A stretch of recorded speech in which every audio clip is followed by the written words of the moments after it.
மதுரை தெப்பக்குளம் பகுதியில் நடைபெற்ற உணவு பாதுகாப்பு குறித்த விழிப்புணர்வு தெருக்கூத்து நிகழ்ச்சியை ஏராளமான பொதுமக்கள் பார்த்து பயனடைந்தனர். மதுரை மாவட்ட உணவு பாதுகாப்பு துறை சார்பில் தெருக்கூத்து நிகழ்ச்சி சுகாதாரமான உணவு விற்பனை பகுதியாக மத்திய அரசால் அறிவிக்கப்பட்ட மதுரை தெப்பக்குளம் பகுதியில் நடைபெற்றது.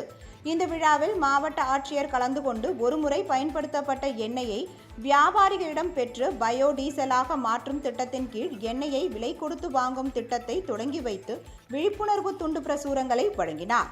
பின்னர் உணவு பாதுகாப்பு மற்றும் போதை ஒழிப்பு பேரணியை ஆட்சியர் கொடியசைத்து தொடங்கி வைத்தார்.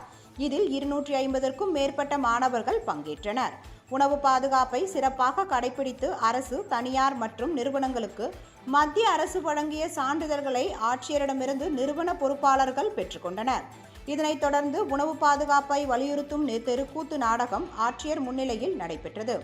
அதில் செயற்கை வண்ணம் கலந்த உணவு உண்பதால் ஏற்படும் பாதிப்புகள், புகையிலை பொருட்கள் பயன்படுத்துவதால் உண்டாகும் கேடு, சிறுதானிய உணவு, செறிவூட்டப்பட்ட உணவு உண்பதால் உண்டாகும் உடல் ஆரோக்கியம் குறித்து கூத்து நிகழ்ச்சி மூலம் விழிப்புணர்வு ஏற்பட்டது.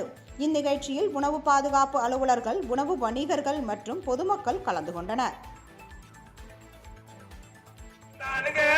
வந்தன வந்தன வந்தன வந்தன வந்தன தானுங்க இங்கே வந்திருக்கும் அனைவரை வணங்கின பாருங்க இங்கே வந்து